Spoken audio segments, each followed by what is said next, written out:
The land tax burn, particularly for the old Italian family that owned lots of houses, times have changed, and let's talk about it. Stay tuned.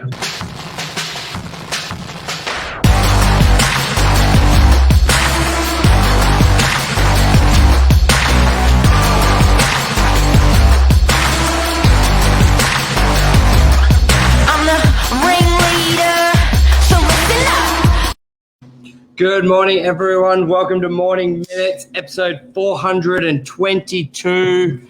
Land tax is taking a lot of people's rental income. With as much as people love the capital growth they are experiencing, if we're looking at Narrowena, Mark, for example, your entry-level home in the last 4 years has gone from 1 million to 1.8 to 2 million, which is phenomenal. But we haven't necessarily seen that growth in rental income, but your land tax has effectively doubled. What say you, sir? You know what? It's easy to miss because it sort of happens in the back end. So it's sort of like having a nice car and then not realizing, but after 50 or 100,000 kilometers, the things cost you an absolute fortune to run and service and maintain. So it's one of those things that a professional investor can sort of can be swept away with a little bit, sucked up a little bit, and then they can look back 5 or 10 years and go, oh my God, I've just paid 200 grand in the last 10 years on land tax. What the hell happened there? So for people who don't know what land tax is, we've got to tell you. Do you want to explain it, Burge? First of all, just anyone watching live on Instagram, we're just trialing it because we haven't been on Instagram live for a while. So the quality, it's basically an iPad flipped at the screen. We're going to trial it for sound as we do want to do it professionally. So forgive us this morning. Put comments in there if the sound is no good. Yes, I understand the alignment's out. So just sort of forgive us there. Okay, land tax. So land tax is a tax that goes to the government on investment properties. The government does give you a threshold of up to $750,000 of the land value, which you do not pay a percentage of. Now, and that's not land value of what you bought the property for say, $2 million. You can Google Valuer General Property, New South Wales, put in your address, and that will give you the government land value, which, for example, if you buy a house for $2 million, it could be $800,000 the land value. You got to watch this, guys. You got to watch this.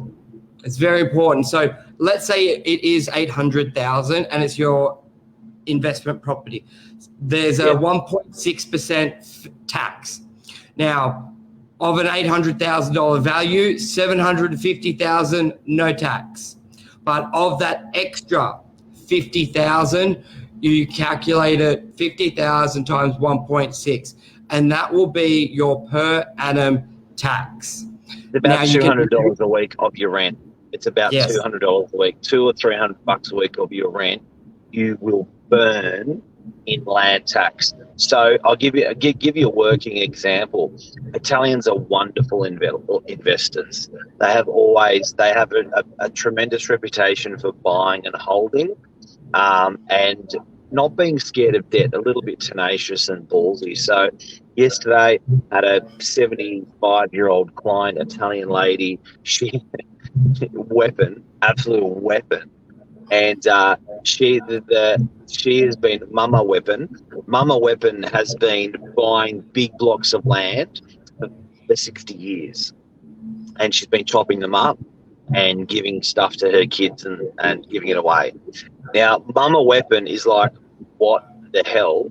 So she's just sold a place in Narrowena, Cromer, $2 million.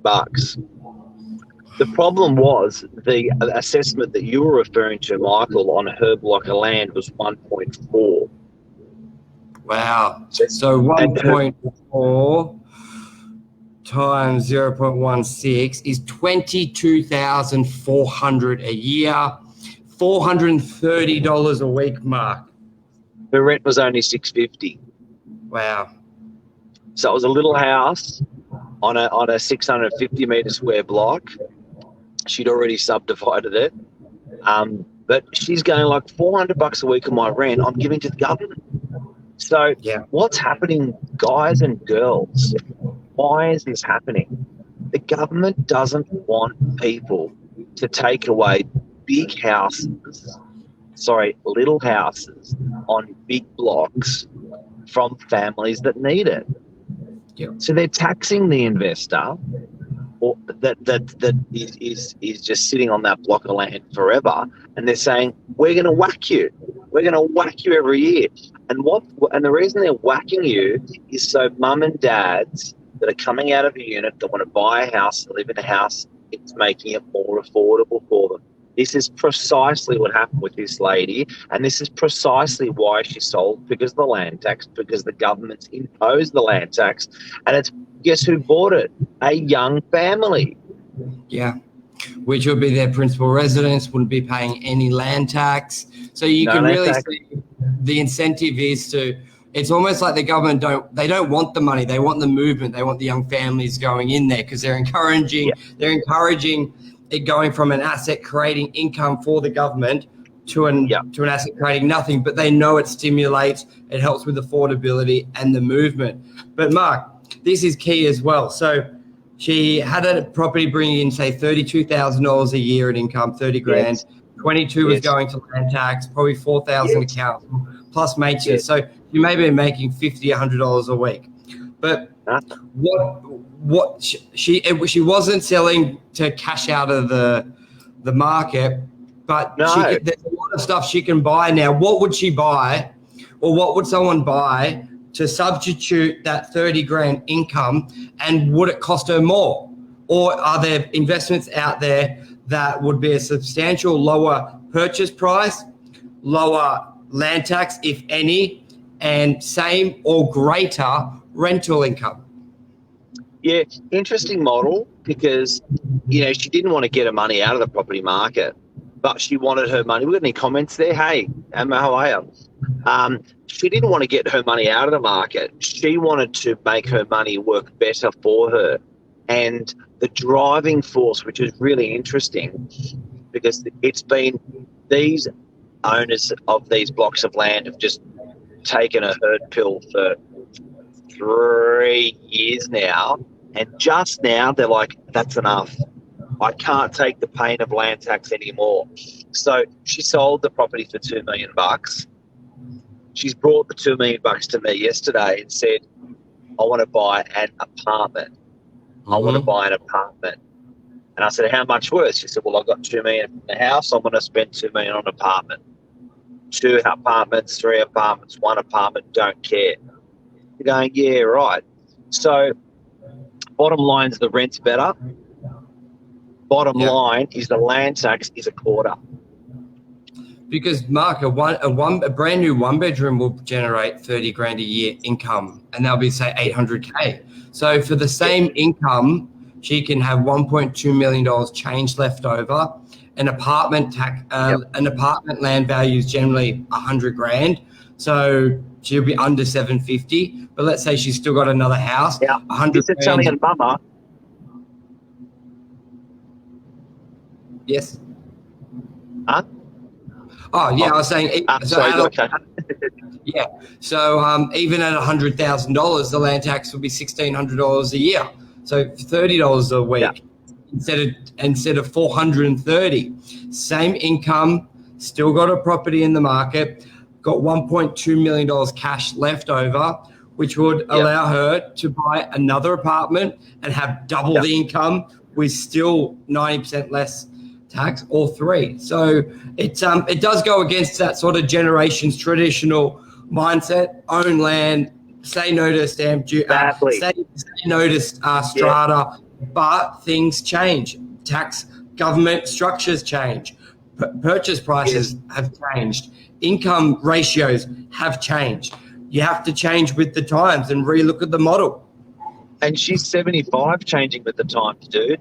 So, guys, if you've just tuned in, we're talking about the whole fundamental framework of investment is changing on the back of land tax, and you're getting people that have had an investment strategy and a way that they roll. For 60 years, this lady I had in the office yesterday, Italian mama, 60 years she's been investing in Australian real estate, and she's actually changed her model now on the back of land tax. And as Charlie says, what's Charlie saying? Can you read that? Yeah, a kick in the guts for hardworking families who sacrifice everything to secure their future while the budgets rake in welfare and benefits. And that's exactly right. Where it comes to, if you've bought your family home and you Charlie's got the balls for saying it. Charlie's got the balls for saying it. Exactly. So you buy that second home investment, and basically all your income is gone in land tax. So Mark, we'll talk you off air with maybe not a. There's pros and cons, but let's say you put it in a company. We do that a lot with commercial. Obviously, this is not financial advice because there's pros and cons. But what was the conversation we just had off there previously? You still get screwed in the house because it still pushes you over the threshold. But I guess you've got opportunities to minimise land tax, but you're going to be paying capital gains tax. So it's one heel or one or one falls the other, whatever they say. But something bigger than that is. My Italian mama that came into the office yesterday that just sold her house for $2 million, she was real clever. So not only was she wired on the land tax, which we were talking about, but when I explained to her about buying new, she within a set, little lady is like 75, she was like bang, she had traction straight away, and she goes, You're right. Because what I explained to her is the government took it in order for the government to stimulate and help the economy and help the market. Charlie's got other words for it. But in order for the government to do that, they have introduced this huge land tax, which has pushed investors out of homes or to have as an investment in the hope that they're opening it up for young families to buy it. This Italian mama that sold, a young family bought her house, so the government did that. That worked wrong or right, what the government wanted. But when I said to her, listen, if you buy a new apartment, do you know you get new building depreciation? She said, I do. How much? And I said, it's going to be about $200 a week in your pocket. She goes, what? So I showed her this two-bedder. The depreciation in year one was $22,000. She's paying 30-40 cents in a dollar tax. It's massive. Hey, on the depreciation we had for Havana, for over 10 years, it's $600K. It's astonishing. That was it. So she said to me, she said, you know what? If I'm not paying the land tax if I'm paying a quarter of the $22,000 land tax bill for the same amount of property, and I'm getting this new building depreciation, she said, that's very good. Over 5 years, over 10 years, that's a lot of money.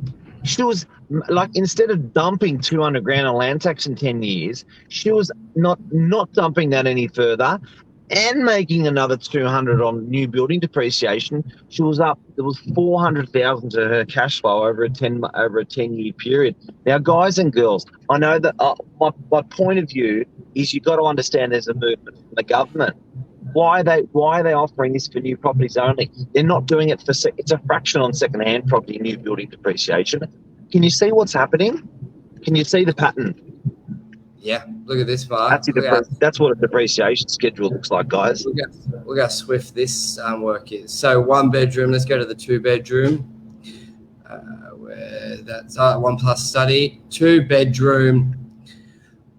Plan group, 20,000. Why are you bringing up, Burge? But people have got to understand that the government is if you are an investor, the government's saying, hey, puppy dog, buy new, and we will give you huge depreciation. So what are they doing? They are stimulating building in the economy.